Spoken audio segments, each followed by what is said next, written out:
ஒரு பெண்ணுடைய மனதை வெல்வது எளிது, அப்படிதான் அவன் நினைச்சிட்டு இருந்தான்.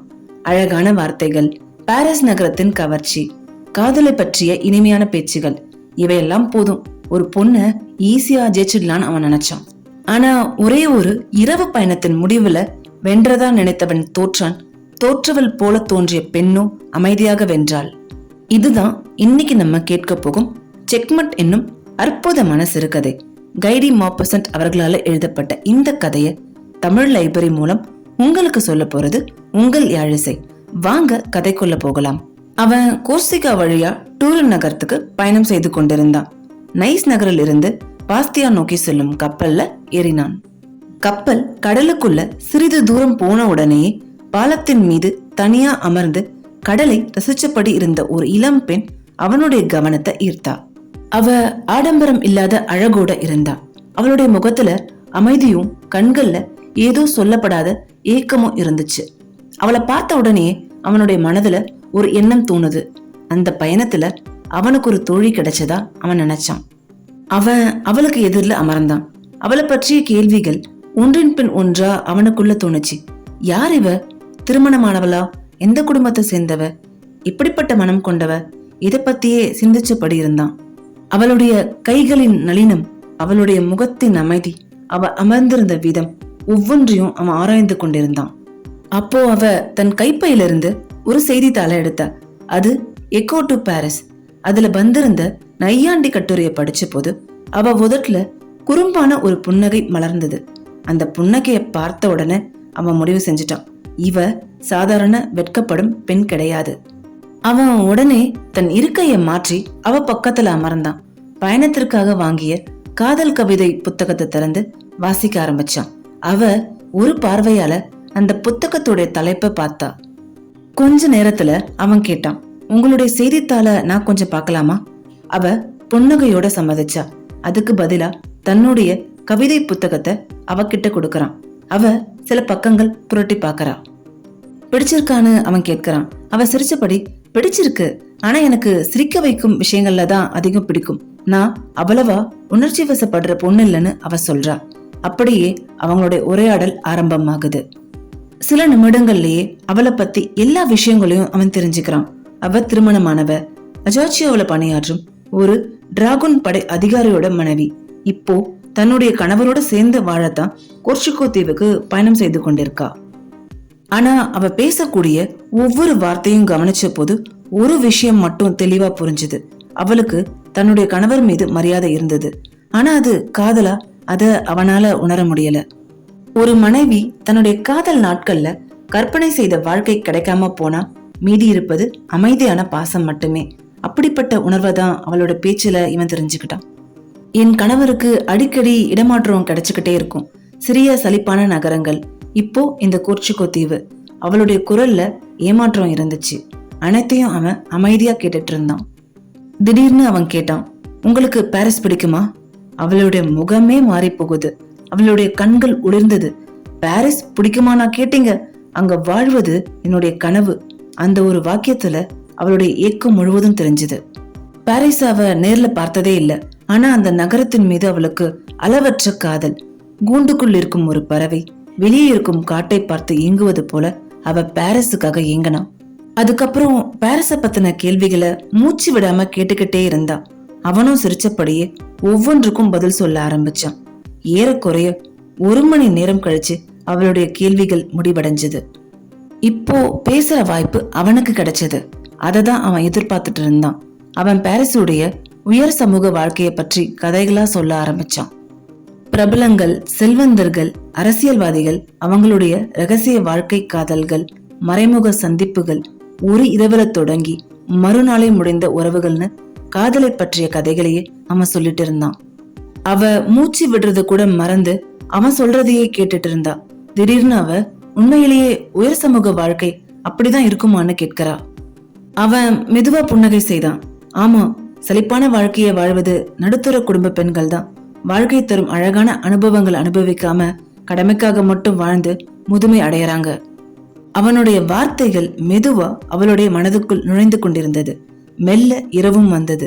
கடல் அமைதியானது. வானம் முழுவதும் ஆயிரக்கணக்கான நட்சத்திரங்கள். பெரிய கப்பல் மட்டும் கடலின் மீது மெதுவாக சென்று கொண்டிருந்தது. இதுவரைக்கும் பேசிட்டு இருந்த அவ திடீர்னு அமைதியாகிட்டா. எதுவும் பேசல, ஆழ்ந்த மூச்சுகள் மட்டும். அவ்வப்போது ஒரு பெருமூச்சு.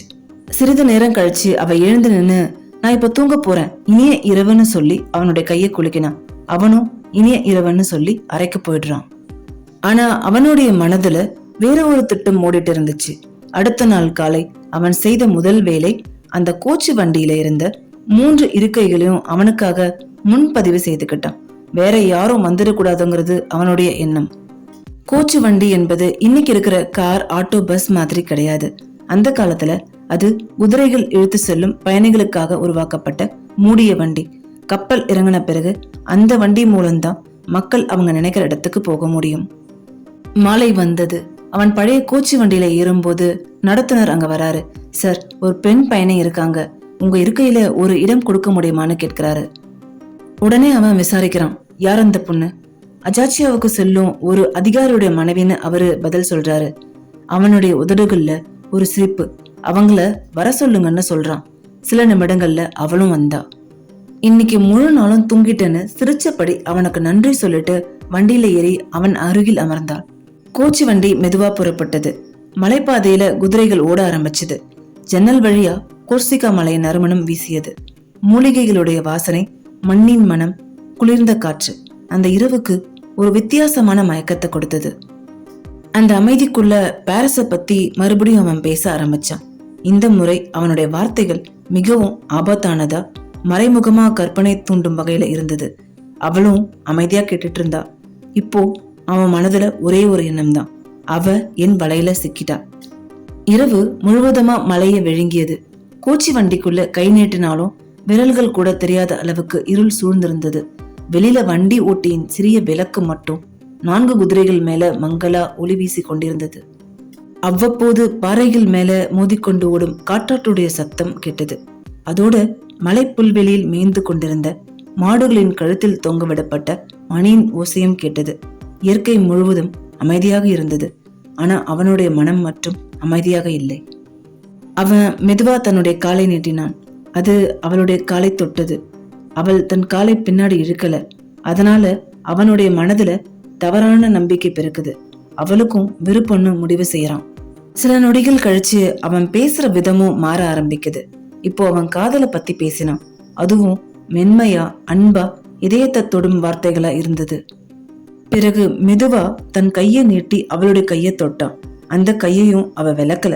அவன் இன்னும் கொஞ்சம் பக்கத்துல நெருங்கினான். அவனுடைய குரல் அவளுடைய காதருகில் ஒலிச்சது. அந்த இருள்ல அவளுடைய இதய துடிப்ப அவனுடைய மார்பில் கேட்கும் அளவுக்கு நெருக்கமா இருந்தது. அது வேகமா துடிச்சது. அந்த துடிப்ப அவன் தவறா புரிஞ்சுக்கிறான். இனி வெற்றி தன்னுடையதுன்னு முழுசா நம்பி அடுத்த கணம் மெதுவா அவளுடைய கழுத்துல ஒரு முத்தம் கொடுக்கறான். அந்த நொடி எதிர்பாராத ஒண்ணு நடந்துச்சு. மின்னல் தாக்கியது போல அவ திடீர்னு எழுந்தா. ஒரே தள்ளுல அவனை கோச்சி வண்டியின் மறுபக்கத்துல தூக்கி எறிஞ்சா. என்ன நடந்ததுன்னு முழுமையா புரிவதற்கு முன்னாடி பலார்னு ஒரு அறை, மறுபடியும் இன்னொரு அறை. அதன் பிறகு மழை பெய்வது போல அடிகள், குத்துகள்னு அவளுடைய கோபம் முழுவதும் அவனை தாக்கியது. அடர்ந்த இருள்ல எந்த அடி எங்கிருந்து வருதுன்னு அவனால கண்டுபிடிக்க முடியல. அவனுடைய கைகளை நீட்டி அவளுடைய கைகளை பிடிக்க முயற்சி செய்தும் முடியல. வேறு வழி இல்லாம கோச்சு வண்டியின் ஒரு மூலையில சுருண்டு அமர்ந்து தன் முகத்தை இரு கைகளாலும் மூடிக்கிறான். சில நொடிகள் அவ தொடர்ந்து அடிச்சுக்கிட்டே இருந்தா. பிறகு திடீர்னு எல்லாம் அமைதியாகிடுச்சு. அவள் மீண்டும் தன் இருக்கைக்கு போய் அமர்ந்தா. அடுத்த நொடியே தேம்பி தேம்பி அழ ஆரம்பிச்சா. அந்த அழுகை சில நிமிடங்களோட நிக்காம 1 மணி நேரம் நீடிச்சது. அவன் அவமானத்துல தலை குனிஞ்சு அமர்ந்திருந்தான். ஆனா என்ன சொல்ல முடியும்? எந்த வார்த்தையால தன் தவற சரி செய்ய முடியும்? அதனால அவனும் அமைதியா இருந்தான். அவளும் அழுதுகிட்டே இருந்தா. கோச்சி வண்டி மட்டும் இரவி கிழித்தபடி மலைப்பாதையில முன்னேறிக்கிட்டே இருந்துச்சு. விடியற்காலையின் மங்கலான ஒளி கோச்சி வண்டிக்குள்ள நுழைய ஆரம்பிச்சது. அவன் மெதுவா தலை நிமிர்ந்து அவளை பார்த்தா. அவ இன்னும் தூங்குறது போல கண்களை மூடி அமர்ந்திருந்தா. தொலைவுல வெண்மையா தெரிந்த ஒரு நகரம் மெதுவா அவனுடைய பார்வையில தெரிஞ்சது. அதுதான் அஜாச்சியோ. சில நொடிகள் கழிச்சு அவ மெதுவா கண்களை திறந்தா. அழுததால அவளுடைய கண்கள் சிவந்திருந்தன. ஆனா அதவ மறைக்க முயற்சி செய்தா. பிறகு சற்று தயக்கத்தோட அவனை பார்த்து இன்னும் எவ்வளவு நேரத்துல போகலான்னு கேட்கிறா. அவன் இன்னும் 1 மணி நேரம் ஆகும்னு சொல்றான். அவ ஜன்னலுக்கு வெளியில பார்த்தபடி ஒரு முழு இரவையும் பூச்சி வண்டியில இருக்கிறது மிகவும் சோர்வா இருக்குன்னு சொல்றா. உண்மைதான்னு அவனும் சொல்றான். அதன் பிறகு அவங்களுக்குள்ள எந்த பேச்சும் கிடையாது. நேற்று இரவு நடந்த சம்பவத்தை 2 பேருமே மறந்துட்டது போல நடிச்சாங்க. ஆனா அமைதி மட்டும் பேசிக் கொண்டிருந்தது. சரியா 1 மணி நேரத்துக்கு பிறகு கோச்சி வண்டி அஜாச்சாவுக்கு போகுது.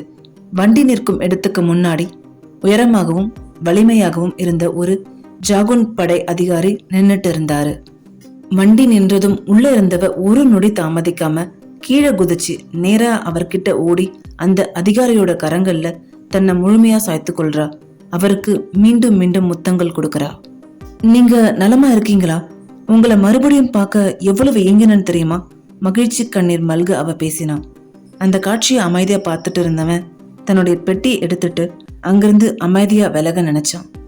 அப்போ அவனை திரும்பி பார்த்து, சார், என்கிட்ட விடைபெறாமலே போகிறீங்கன்னு சொல்றா. அவன் தடுமாறுறான். உங்க சந்தோஷமான நேரத்துல நான் குறுக்கிட விரும்பலன்னு சொல்றான். அவ சிரிச்சபடி தன் கணவரை திரும்பி பார்த்து, டார்லிங், இந்த சாருக்கு நன்றி சொல்லுங்க. பயணம் முழுவதும் இவரு எனக்கு மிகவும் உதவியா இருந்தாரு. கோச்சு வண்டியில தன்னுடைய இருக்கையை கூட எனக்காக விட்டு கொடுத்தாரு. இப்படிப்பட்ட நல்ல மனிதர்களை சந்திப்பது மிகவும் அரிதுன்னு சொல்றா. அவளுடைய கணவர் உடனே அவன்கிட்ட வந்து அவனுடைய கையை இறுக்கமா பிடித்து குலுக்கியபடி, சார், மிக்க நன்றின்னு சொல்றாரு. அவன் அமைதியா நின்னுட்டு இருந்தான். அந்த இளம் மனைவி மட்டும் அவனை பார்த்து மெதுவா புன்னகை செய்தா. அந்த புன்னகையில கோபம் இல்ல, வெறுப்பு இல்ல, ஆனா அமைதியான ஒரு வெற்றி மட்டும் இருந்துச்சு. அந்த கணத்துல அவனுக்கு ஒரு உண்மை புரிஞ்சுது. நேற்று இரவு வெற்றி பெற்றது அவன்னு நினைச்சிட்டு இருந்தான். ஆனா உண்மையிலேயே வெற்றி பெற்றது அவள்தான். அவனுடைய அகந்தை, தவறான நம்பிக்கை, தற்பெருமை ஒரே நகர்வுல முறியடிக்கப்பட்டது. அது ஒரு தோல்வி மட்டும் கிடையாது, ஒரு செக்மேட். ஒருவருடைய அமைதிய பலவீனமா நினைக்க கூடாது. மரியாதை, சுய கட்டுப்பாடு, கண்ணியம், இதெல்லாம் அனைத்து தந்திரங்களை விடவும் வலிமையானது. அடுத்தவர்களின் எல்லைகளை மதிக்காதவன் இறுதியில அவமானப்படுத்தப்படுவான். அதனாலதான் இந்த கதைக்கு செக்மேட்னு பெயர் வைத்திருக்காரு கைடி மப்பசன்ட். இந்த வீடியோ உங்களுக்கு பிடிச்சிருக்குன்னு நினைக்கிறேன். பிடிச்சிருந்தா மறக்காம லைக் பண்ணுங்க, ஷேர் பண்ணுங்க. முக்கியமா தமிழ் லைப்ரரி சேனலை சப்ஸ்கிரைப் பண்ணிடுங்க. மீண்டும் அடுத்த ஒரு வீடியோல உங்களை சந்திக்கும் வரை உங்களிடமிருந்து விடைபெறும் நான் யாழிசை.